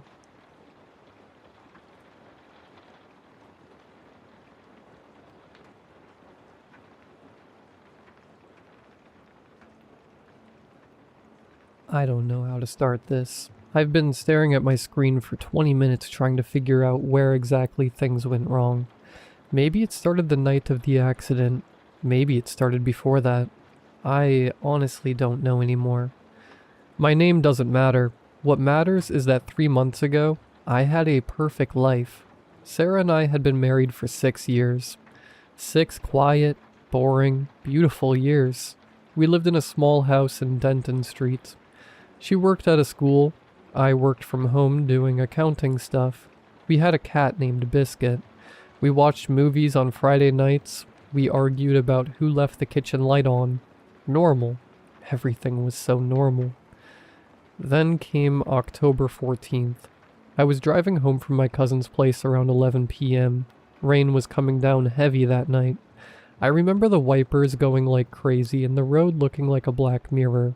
I don't remember the exact moment it happened. 1 second I was driving. Next second, a flash of white light. A sound like the world cracking open. And then nothing. I woke up in the hospital. Sarah was sitting right beside me, holding my hand so tight her knuckles were white. She had clearly been crying for hours. Her mascara was all the way down her cheeks. "You're okay," she kept saying. "You're okay. You're okay." I had a cracked rib, a gash on my forehead, and a concussion. The doctor said I was lucky to be alive. A truck had drifted into my lane. The car was totaled. I spent 2 days in the hospital. Sarah stayed both nights, sleeping in that horrible chair beside my bed. She was the most caring person I had ever known, and I loved her more in those 2 days than I ever had before. Things felt normal when I got home. For about a week, the first thing I noticed was the smell. Sarah always smelled like this vanilla body lotion. She'd been using it since before we even got married. It was one of those small things I loved about her. Whenever she walked into a room, there was this soft, warm smell. About a week after I came home from the hospital, she walked past me in the hallway and I smelled something else. Something cold, like wet earth, like a basement that hadn't been opened in years. I didn't say anything. I thought maybe it was something she'd picked up outside, maybe from the garden. I let it go.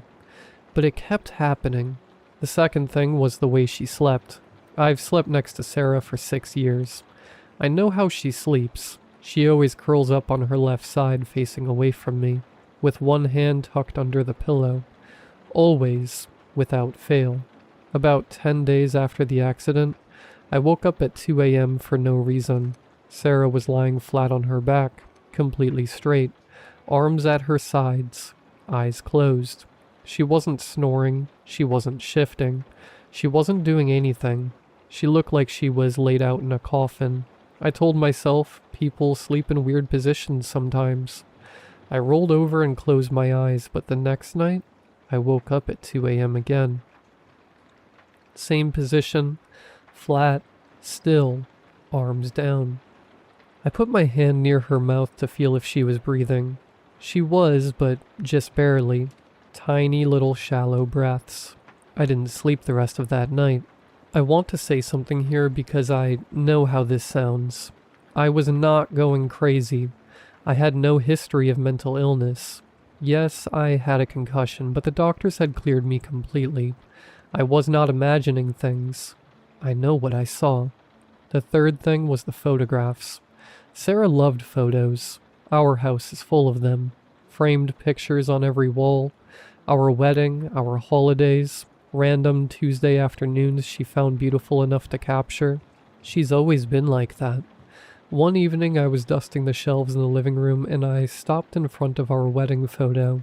It's a big one, right above the fireplace. The two of us outside the church, me in my gray suit, her in her white dress, laughing at something one of the guests had said. I looked at it for a long time, then I felt my stomach drop. In the photo, my arm is around Sarah's shoulder.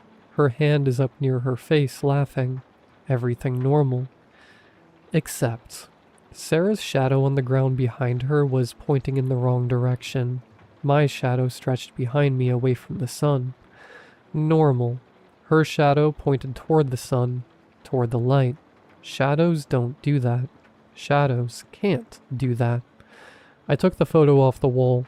I stared at it for a long time under the kitchen light.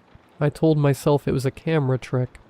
A lighting thing. Something with the way the photo was printed. I put it back on the wall and I never looked at it again directly. But sometimes from across the room, I could feel it. Like it was wrong in a way I couldn't explain with words. I started watching her. Not in a crazy way, just paying attention. She never ate much. I noticed that. She used to love food. She could finish a whole pizza by herself on bad days. Now she moved food around her plate. She drank water, but I never once saw her actually swallow a bite. She stopped going to bed before me. She used to fall asleep on the couch by 10 p.m. Now she sat in the chair in the corner of the bedroom just waiting until I got into bed. Then she would lie down. Her phone? Sarah used to be on her phone constantly, texting her sister, scrolling through cooking videos. One day I picked up her phone while she was in the shower. No messages, no call history, no app usage. Like the phone had never been touched. I called her sister, Mira, from my work phone. "Hey," I said, trying to sound casual. "How are you? Have you talked to Sarah lately?" There was a pause on the other end. "What do you mean?" Mira said slowly. "I just mean recently, like this week." Another pause, longer this time. "Are you okay?" Mira asked. Her voice sounded strange, tight. "I'm fine, why?" "Sarah hasn't..." She stopped. "Can you come over? Can you come here right now?" I told Sarah I was going to the pharmacy. She smiled at me from the couch, that warm smile I had fallen in love with. "Don't be long," she said. Mira opened the door before I even knocked. Her eyes were red. She looked like she hadn't slept. She sat me down at her kitchen table, and she put her hands flat on the table and she looked at me. "She's been calling me," she said. Every day. Twice a day sometimes. I stared at her. Okay. She's been calling me from a number I don't recognize. Not her number. Mira's voice was barely above a whisper now. She keeps saying the same thing every time. I didn't want to ask. I asked anyway. What does she say? Mira's eyes filled with tears. She says he survived the accident, but I didn't. Please tell him I love him. Please tell him to look at who came home. I drove home in a state I cannot describe. I walked through the front door. The woman on the couch looked up and smiled at me. "You're back," she said. I looked at her face, the same eyes, the same smile I had kissed 1,000 times. "Who are you?" I whispered. She tilted her head slightly like she was confused by the question. Then she smiled again, wider this time. "I'm your wife," she said softly. And somewhere in the house I heard Biscuit, our cat, let out a long and terrible scream from under the bed. He had been hiding there for weeks. He never hid from Sarah, not once in 6 years. I'm writing this from Mira's house. I haven't gone back. The thing in my house still calls me, from Sarah's number, every night at 2 a.m. I never answer. But last night it left a voicemail. I played it this morning with shaking hands. It was Sarah's voice. My real Sarah's voice, crying. She said only 4 words. "Don't let it stay." I don't know what came home with me from that accident, but it's still in my house, sleeping in my bed, feeding my cat who screams every time it comes near, and I don't know how to make it leave. If anyone has experienced anything like this, please, I need help. I will try to update when I can. Please stay safe. Hug the people you love, and if something feels wrong, even something small, even something you can't explain, trust that feeling. Trust it.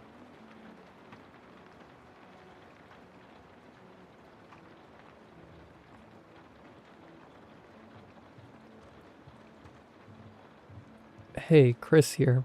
Thought the almighty internet might have some solution to my bizarre problem. Well, it's more of a situation than a problem, but I'm running out of time and I'm running out of options. I think my grandmother is about to get killed. I mean, should I say get killed? Or die? I don't know anymore. I should explain. It's a weird predicament I'm in, but I love my grandma and I want to save her. Help her somehow. The problem is that where I live, this town, whenever someone is born, someone has to die. And it's not just being born. If you ever come inside the perimeters of our town, you will inevitably kill someone in here. I know it's crazy, but I swear it's how it works. Trust me, I have enough evidence of that. It's called my life. And trust me, there's a reason our town is in the middle of nowhere. There's a reason we have the insane number of rules we have, and well, there's a reason I'm explaining all of this to the internet, even though it's strictly forbidden by law here. You might be wondering why I'd be worried about my grandma specifically. Well, the thing is, I'm going to have a baby sister. And if you're following so far, I think you know what that means. Or maybe you don't. I should probably explain myself because it sounds simple, but it's not. So let me explain how things work in this hellhole I call home. So, like I said before, outsiders are forbidden to come in. We have no tourists. So don't even think of trying to find me, please. We don't want outsiders. I don't want to be responsible for... I don't want to cause more trouble.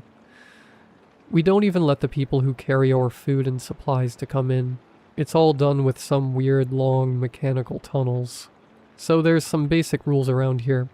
Having animals is not forbidden, but it's highly discouraged, and every animal has to be neutered. Anything from a parakeet to something bigger. Humans excluded, of course. I live with my mom, my dad, and there's me and my grandma. We used to have a bird. We used to have a bird, but it died. It died 2 years ago. It was a relevant part. Used to. But well, it was my fault. I'm such an idiot. Let me illustrate how messed up this situation is. When I was young, I found a dog, a stray, outside the town's border. I was just a kid. I didn't consider it. I didn't consider the rules. I had some cheese on me and threw it at him. He of course started following me around. And I went home all happy and glad I had a new friend. When I got home, my bird was on the ground. I don't think I need to explain what happened, besides how dumb and naive I was as a kid. My parents, though, oh boy, I was never grounded so hard in my life. They were absolutely fuming. You know the rules here are more like guidelines, and each family has to fend for themselves. I didn't just kill my bird that day. I almost killed someone in my family. Like, each family is on their own. When someone is born, usually the person who dies belongs to the family. When I was born, my other grandma from my dad's side died. When someone new comes to town, as rare as that is, it's more random. When I brought the dog, he kinda became part of the family. Animals are different. Sometimes they take another animal's place. Sometimes someone else's. That's why they're highly discouraged. Don't ask me how it works with bugs or worms or something. I have no idea.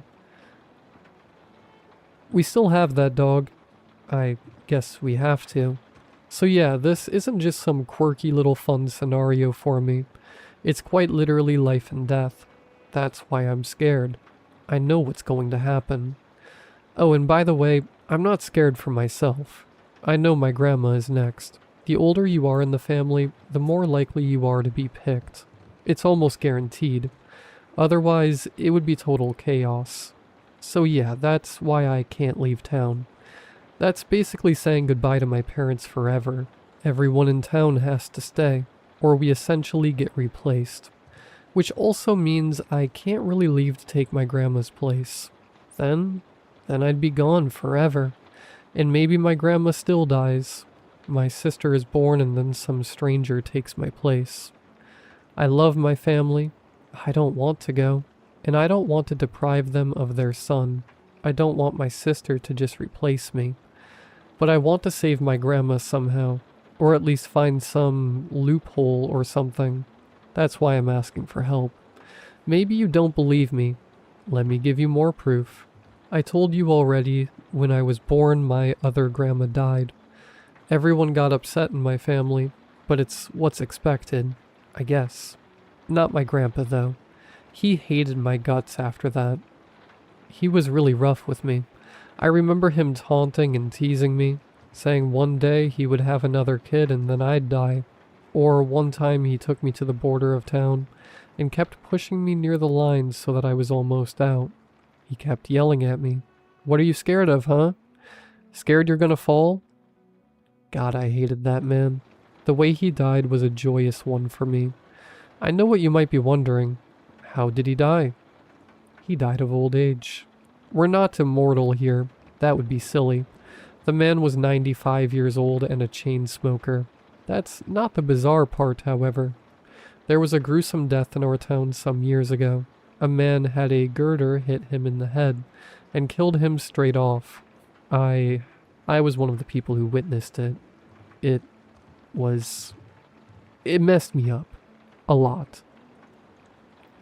I remember being a kid and falling after seeing that. And I remember there was a little girl next to me. She couldn't have been more than 5 years old. She just came strolling by on a bicycle, not giving a crap that a man had just died.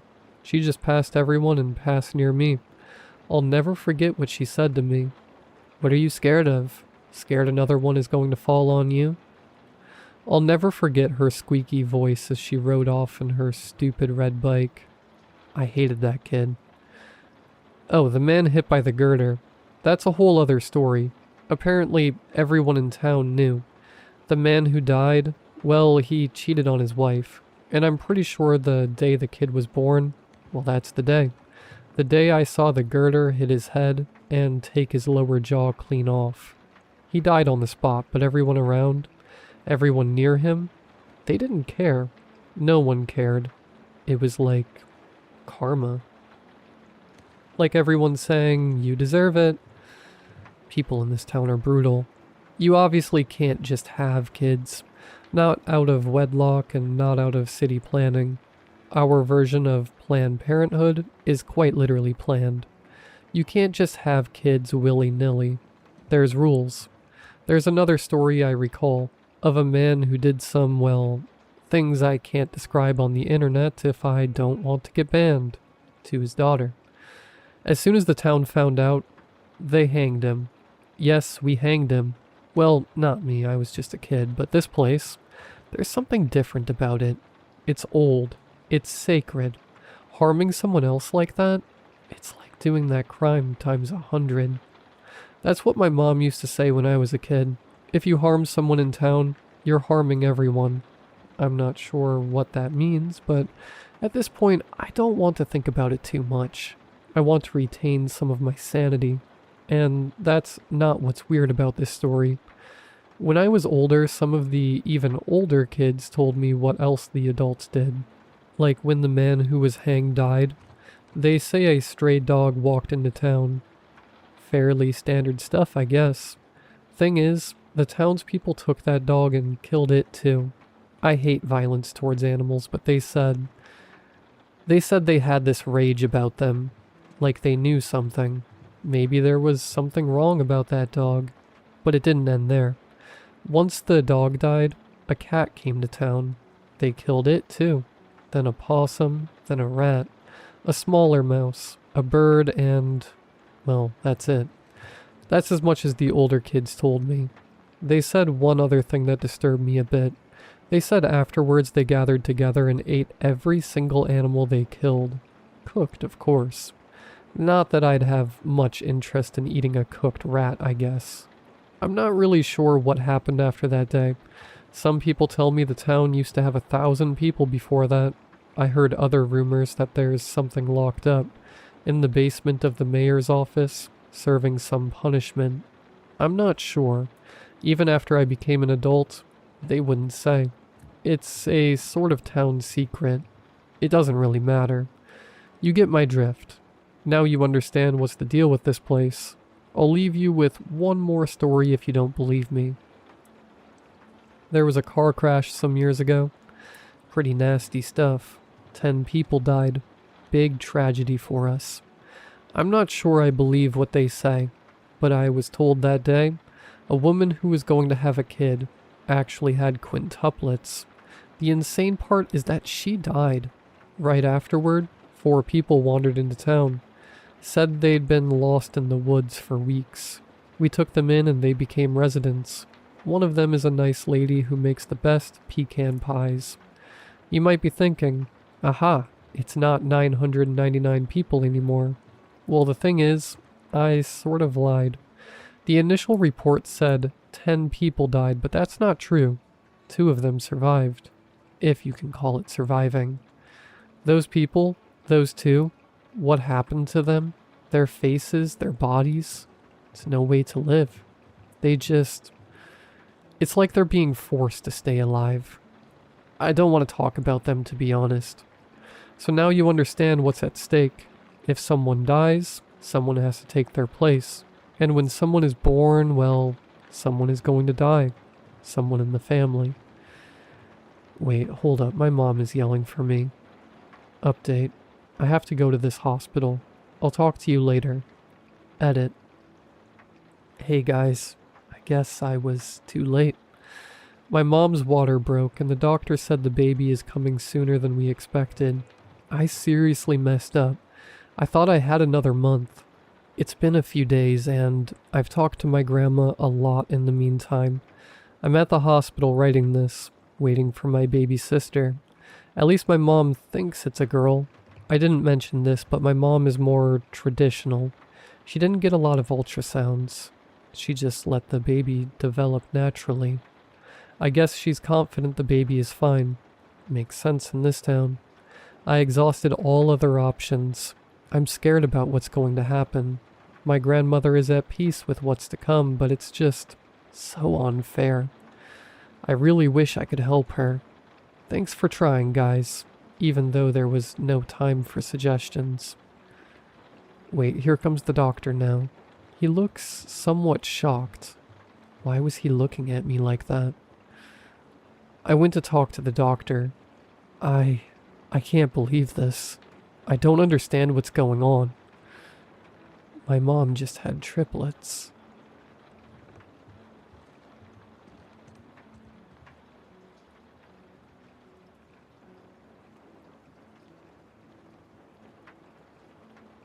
I'm posting this from my car. I've already filed a missing persons report with the police for my parents, and they've cleared it as a crime scene, but there's no way I'm ever going back inside. This all started back in February. Maybe that's why, because of how dreary and sunless that month is. My dad is a good man. I need you to understand that before any of the rest of it. After his mom passed 2 years ago, he got quiet in a way that scared me more than crying could have. And when he found these forums last winter, these wellness communities, I was relieved. He was back to exercising, dieting, sleeping better. He was excited about something again. He'd come down to breakfast and tell me about circadian hygiene and ancestral light environments and how our eyes evolved for firelight and starlight. Not the blue glow from screens and 6500 Kelvin bulbs we drown in now. Honestly, some of it made sense. That's the part nobody warns you about, that it starts off less than harmless. The first simple healthy habit was showering in the dark.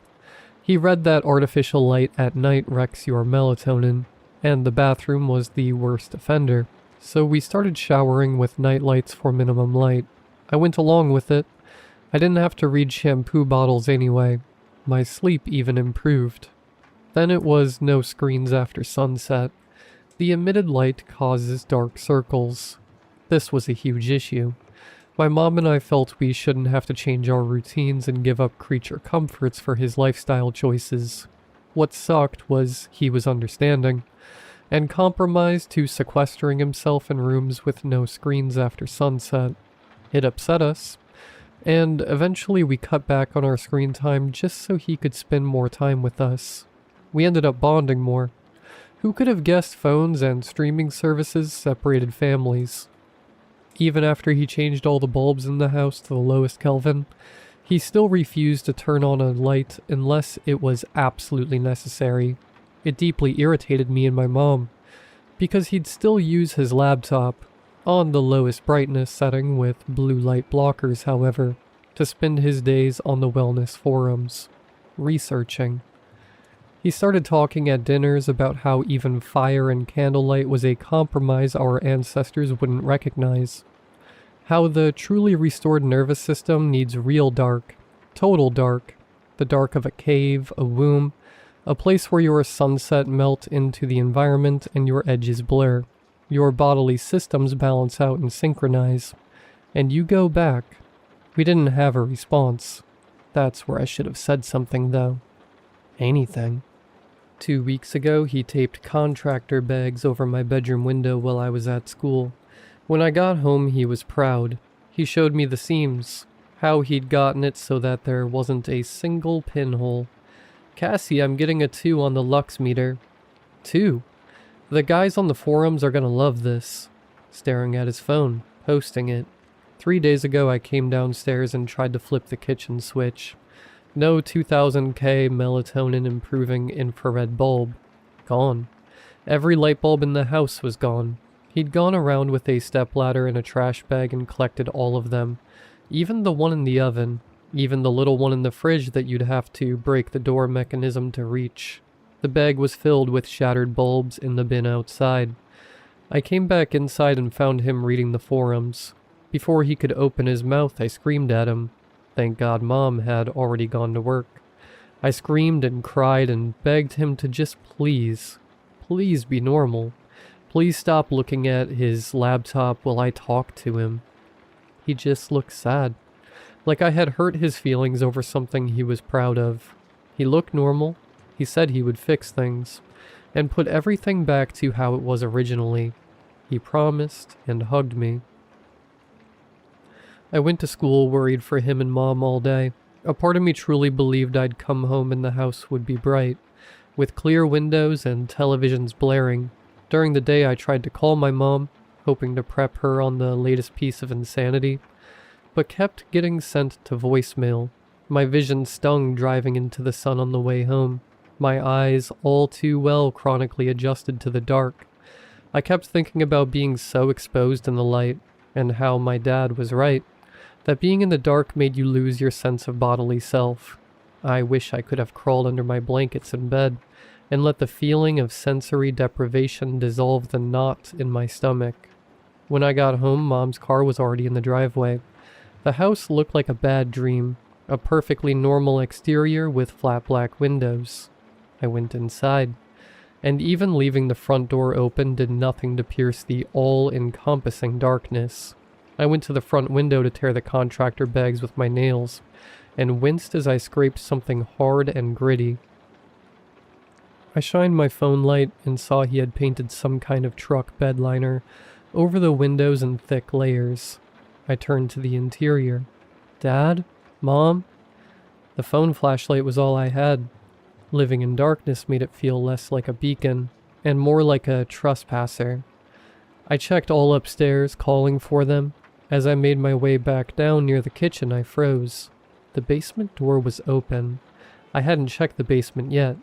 Dad? Mom? Please. Please say something. Nothing. The stairs go down into the unfinished part. Bare studs, concrete floor, the furnace ticking. I was imagining that. No need for a furnace when it has that pesky pilot light. He had disconnected it and snuffed it out before. The basement was huge. At the far end, there's a little room Dad always meant to finish. Just concrete with a shallow alcove in the back where all the previous owners had a safe flush to the wall. Pitch black. My flashlight couldn't find the back of it from where I stood. Something about the room was oppressive. I didn't cross past the threshold. I just did my best to shine the light in. That's the part I keep snagging on. The light went in and didn't come out, like the alcove was deeper than the house. And from inside it, my father's voice, calm, close. Cassie. I couldn't see him. I want to be precise because the police asked me 4 times and I gave the same answer every time. I was pointing my light directly into that room and there was no one in it. Cassie? Mom's in here with me. Come here. I started crying. I asked him to come out. I begged him. I told him I'd take him anywhere. I'd stop fighting him about the lights. I'd beg every window myself. Just come out, Dad, please. If you come in here, he said, everything will go back to how it was before it all began. I asked him what he meant. I asked him how. I stood there in the dark, asking the alcove how, and there was no answer. There was never an answer again. I walked in. I did. I pointed the flashlight into every corner of that concrete room, and it was empty. No alcove deep as a well. Just a shallow dent in the wall not even a foot deep. No father, no mother. Concrete and dust and the smell of cold concrete in my own breathing. I searched the whole house. Both floors, closets, the attic crawl space, under beds, the backyard. I checked the alcove again and stared at the wall. I screamed myself hoarse. I called the police. They were kind. They were thorough. 6 officers swept that house with real flashlights. Not a phone, and a canine. And they found nothing. No sign of forced entry. No sign of him or Mom. They asked about the windows and I watched them decide quietly. What kind of man spray paints truck bed liner on his windows? And what kind of daughter waits this long to call? The part I can't explain, why it's being posted here and not a news source, is the center of this. I explained why I took so long to call, that my dad started off getting better rather than worse. I went to show them the forums on his laptop. his reasoning for altering the house, and they were gone. I checked his search history, even searching the forum names and keywords. You couldn't burn those images of deep wine red text on black boxes out of my brain. I know what I saw. They shrugged and said they would look into it, and took his laptop. I finished filing the report this evening. 2 missing persons, house clear and safe to enter again. No signs of intruders. So that's everything. That's the whole thing, start to finish in order, the way I needed it down before the doubt finishes settling in. If you are just finishing this, scroll up to where it all began, where my dad was still just a grieving family man getting too into a wellness trend, where the worst thing in the house was no Netflix after sunset. I want you to read it knowing how it ends. I've started sleeping with the dome lights of my car on, never any dark. I think about what he said the dark would help undo, how it would feel like a return to a womb, something where you would blur and meld with the universe in desensitized harmony. Before even the Big Bang brought light, going back to how it was before it all began. And some nights I lie in that careful light, and I find myself wondering what would happen if I'd walked into the dark a little faster. I think about it more than I should.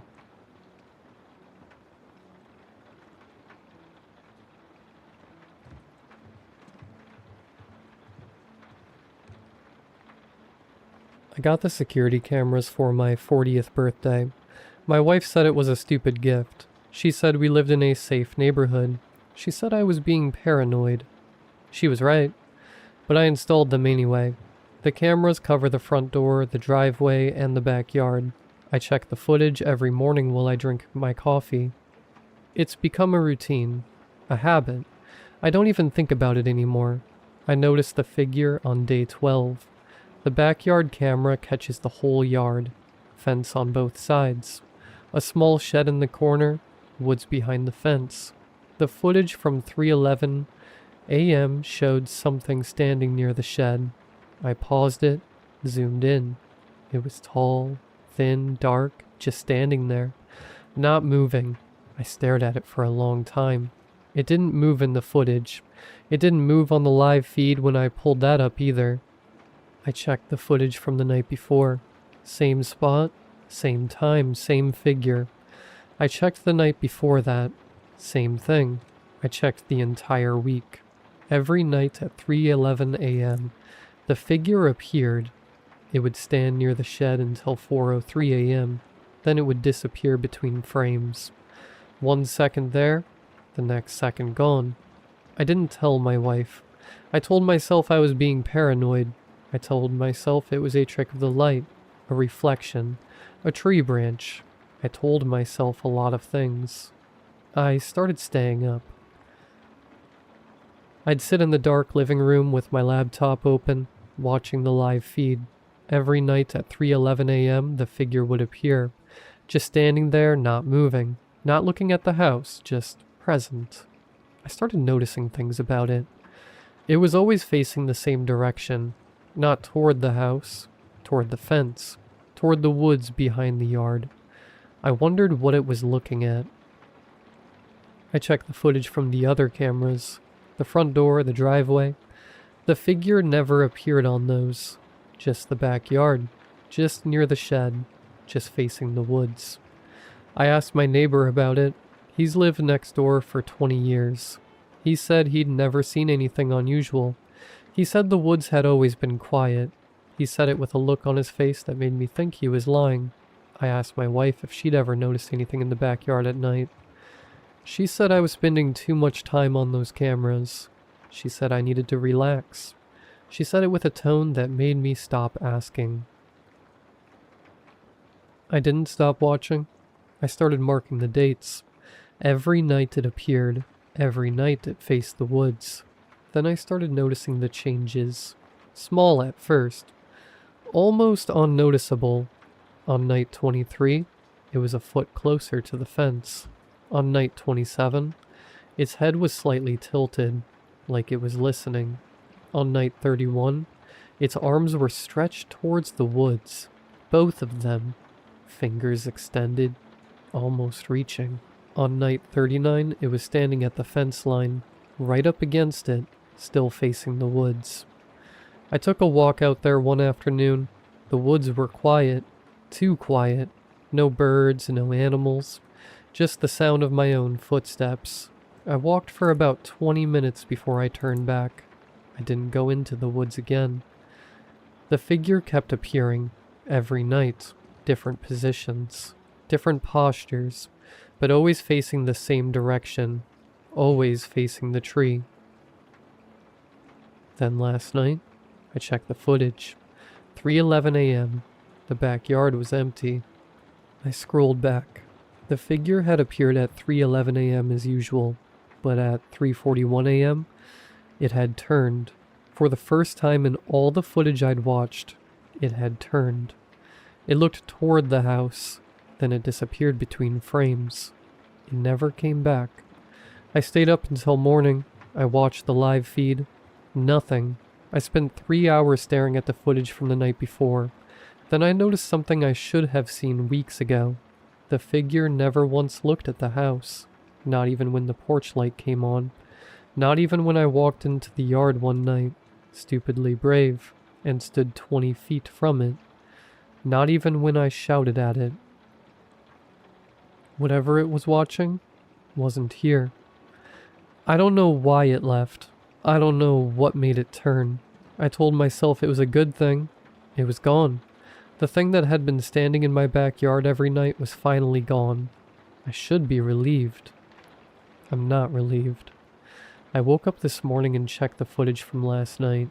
Something was standing near the shed, facing the house, standing exactly where the other one used to stand. The first creature is gone.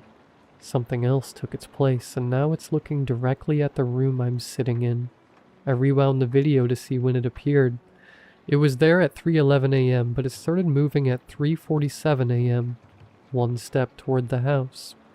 Then another at 3:48, another at 3:49. I kept watching. The camera never showed it reach the house. It just disappeared between frames. I checked the front door camera. Nothing. The driveway cam.